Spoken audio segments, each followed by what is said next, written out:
Bonjour et bienvenue dans un monde qui change, qui évolue en permanence au gré des révolutions, qu'elles soient technologiques ou numériques. Comment se passer d'une formation professionnelle en continu? Chaque salarié a droit, en théorie en tout cas, à cette formation tout au long de sa carrière. Les chômeurs également, jeunes ou moins jeunes. Mais quel est-il en pratique? Qu'en est-il? Cette formation est-elle vraiment délivrée? Est-elle adaptée? Et comme chaque semaine, j'ai le plaisir, pour en débattre, de retrouver nos invités. Jean-Eudes Tesson, bonjour. Bonjour. Vous êtes chef d'entreprise, mais ce n'est pas votre seule casquette. Et Joseph Touvenel, bonjour. Vous êtes vice-président de la CFTC. Ravi de vous revoir, messieurs. Joseph, ma première question s'adresse à vous. J'aimerais qu'on fasse le point, d'abord, sur les moyens qui sont délivrés aujourd'hui dans la formation professionnelle. Alors, d'abord les sous, parce que c'est souvent le nerf de la guerre. Alors oui, il y a des moyens financiers considérables. En gros, par an, aujourd'hui, c'est 1 milliard d'euros. Donc c'est énorme.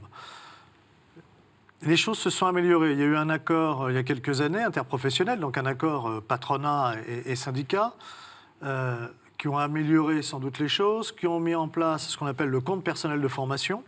Donc, l'ancien DIF. Oui, qui s'est amélioré. Maintenant, c'est ouvert à tout le monde et surtout, il est... chaque salarié a son compte, c'est-à-dire qu'il n'est pas attaché à l'entreprise.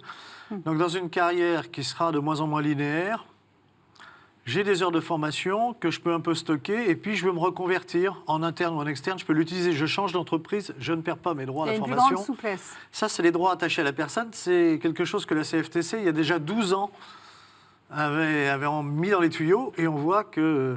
c'est rentré, voilà, c'est rentré dans les mœurs. Et maintenant, tout le monde défend les droits attachés à la personne. Alors ça, c'est les côtés positifs. Maintenant, le droit à la formation, c'est dès 16 ans, voire un peu plus si je suis un peu plus jeune, si je suis en apprentissage. Tout ça, c'est bien. Beaucoup d'argent, beaucoup d'intérêt. Inconvénient, c'est quelquefois, et à mon sens, on l'a vu ces derniers mois, on va sur le quantitatif, parce que dans les statistiques, dire il y a 1 million de personnes en formation, ce qui était le cas, ce qui est encore le cas aujourd'hui, c'est très bien. Quel est le qualitatif? Est-ce que c'est la voie de garage pour faire descendre les chiffres du chômage? Et en partie, c'est ça. C'est-à-dire, quelle est la qualité de la formation? Est-ce que ça sert vraiment? Est-ce que la formation est adaptée? Et c'est des questions difficiles, parce qu'il y a à la fois l'intérêt de l'entreprise, qui est légitime, l'intérêt du salarié, qui peut être pour l'entreprise, mais qui peut être aussi personnel, parce que ça peut permettre un épanouissement ou une reconversion. On va évidemment revenir l'intérêt de la société et du bien commun. On est d'accord, il y a 3 niveaux, le salarié, l'entreprise, la société. On va revenir sur tous ces points extrêmement importants que vous avez abordés, mais j'aimerais avoir l'avis quand même de Jean-Eudes Tesson. C'est mieux le compte personnel de formation? C'est mieux que le DIF? Vous avez dit que c'est un progrès. Alors, c'est l'ensemble de la réforme qui est mieux.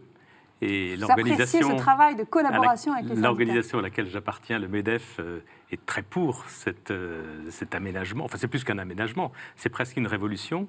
Mais je voudrais insister sur 3 mots-clés de cette réforme. C'est liberté, compétitivité et employabilité. Liberté, parce que la formation professionnelle ne doit pas être considérée comme une contrainte, notamment pour l'entreprise, et ça a été parfois le cas. Vous l'avez ressenti vous-même en tant que chef d'entreprise parfois? Oui, parce qu'on a des obligations. Parce qu'il faut faire tourner l'entreprise. Oui, et puis parce qu'on verse à un organisme collecteur, l'OPCA, etc. Et après, on espère que les formations qu'on va proposer, pour lesquelles on va solliciter un financement, vont être retenues. Là, aujourd'hui, l'entreprise retrouve une vraie liberté, c'est-à-dire que la formation professionnelle apparaît comme une opportunité pour l'entreprise. Le deuxième mot-clé, c'est compétitivité, parce qu'on est dans un monde qui bouge, que les nécessités d'efficience sont de plus en plus fortes, et que l'ensemble des moyens, et je suis désolé d'utiliser le mot moyen pour les salariés, mais ça fait quand même partie globalement des moyens, même si ce sont des moyens humains. En tout cas, les moyens humains doivent être, eux aussi, avoir la même efficience que des nouvelles machines, par exemple. Et dans un monde qui bouge, il faut être en permanence... rajeunir les compétences, les améliorer. Ça, c'est une nécessité pour l'entreprise, mais c'est aussi sans doute une demande de la part des salariés qui souhaitent notamment sur les outils numériques être plus en pointe. Oui, mais justement, c'est le 3e mot-clé, c'est l'employabilité qui est en jeu. La formation professionnelle continue, aujourd'hui, doit améliorer l'employabilité de tous les salariés. Et cette employabilité, je ne sais pas si elle s'est dégradée Mais quand on regarde le nombre de postes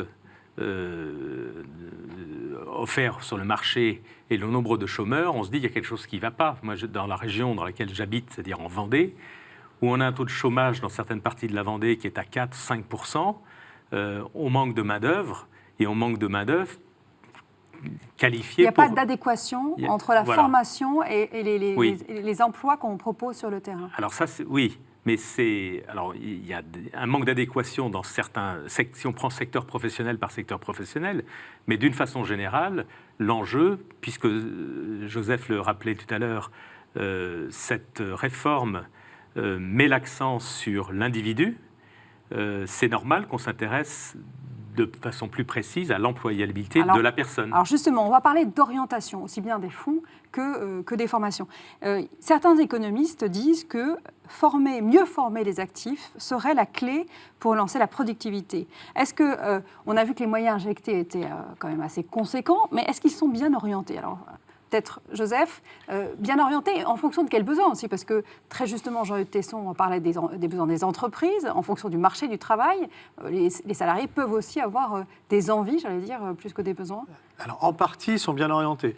Quand il y a un plan dans une entreprise qui est mis en place, qui est négocié sur la formation professionnelle, généralement, ça correspond aux besoins et des personnes, et des salariés, et de l'entreprise.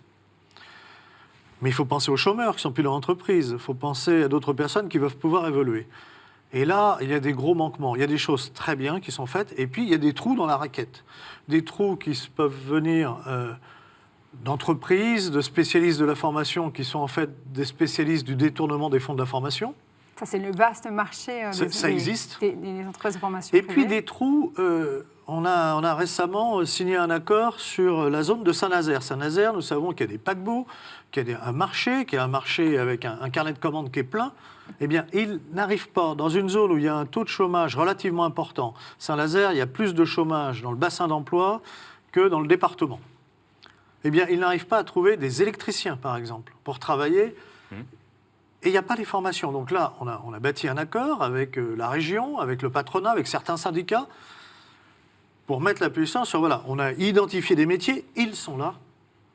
Il y a des chômeurs, dont certains ont des savoir-faire, qu'il faut peut-être mettre au goût du jour, j'allais dire, mais sur les nouvelles techniques, Et ça, il faut l'impulser. Et je pense que la réflexion par bassin d'emploi est très importante, plutôt qu'une vision nationale qui est statistique, mais beaucoup moins concrète. Donc d'être au plus près du marché du travail, j'imagine que vous êtes d'accord avec ce que vient de dire Joseph. Complètement. Alors il n'y a pas que le secteur géographique, il y a le secteur professionnel.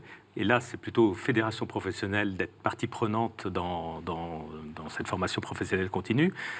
Mais pour revenir à la question que vous posiez tout à l'heure, c'est pas très difficile de faire mieux qu'autrefois.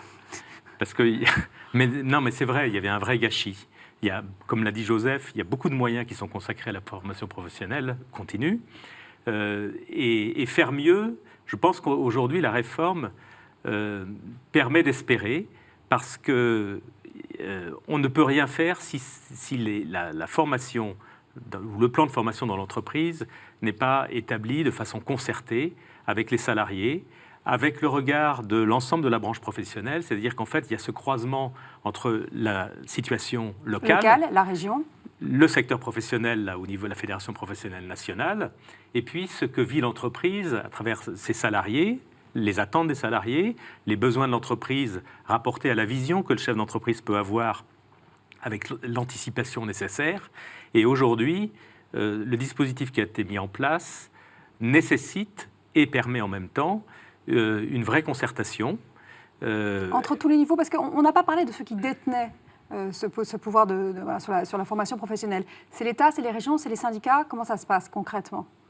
Vous parliez tout à l'heure des régions, Joseph ? Les payeurs, ce sont les partenaires sociaux. Voilà. Il faut avoir conscience.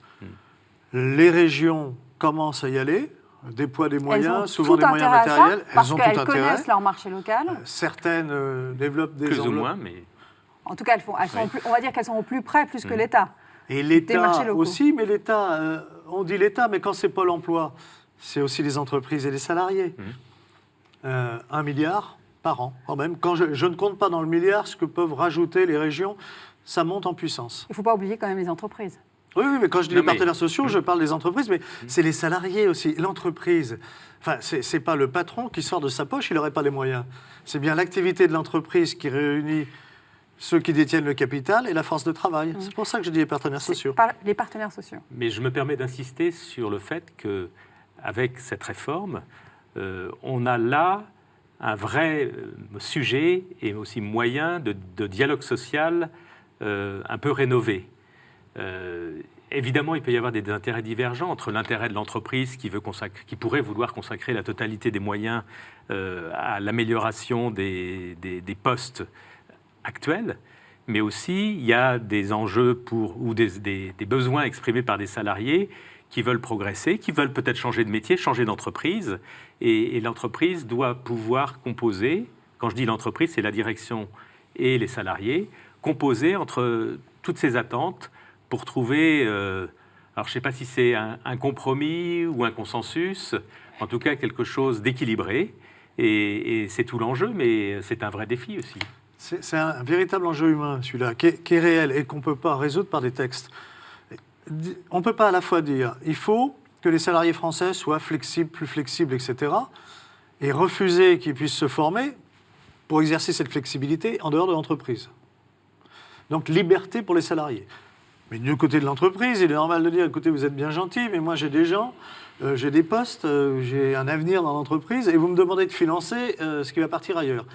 C'est tout le jeu de ces équilibres. Si le bien commun peut s'y retrouver, après, alors c'est l'intelligence humaine qui est à la manœuvre là, ou alors quand ça se passe mal, c'est qu'il n'y a pas d'intelligence humaine. C'est vraiment cet équilibre à chercher, mais on sait très bien qu'un salarié qui n'a plus envie de travailler dans son entreprise, à la limite, l'intérêt de l'entreprise, c'est de l'aider à aller ailleurs pour que ça se passe bien. Ailleurs. Donc on peut dire que la formation professionnelle, et ce sera notre mot de la fin, la formation professionnelle aujourd'hui en France est un dossier où le dialogue est instauré entre partenaires sociaux et salariés, ou en tout cas ça fonctionne. Où le dialogue peut s'instaurer facilement. Oui, Ça ça fonctionne dans un certain nombre d'entreprises depuis longtemps, mais on nous met toujours le focus sur ce qui va mal. Il y a quand même des choses qui se passent bien, et là j'espère que ça va se passer mieux, avec des trous. Quand je vois des formations en sophrologie par exemple, je ne suis pas sûr que ça serve à l'entreprise, je ne suis pas sûr même que ça serve à la personne, et le financer, ça me fait un peu de mal, je pense qu'il y a d'autres priorités. Merci, on se quittera sur ce mot de la fin. Merci Joseph Devenel, merci Jean-Eudes Tesson, je vous dis à la semaine prochaine.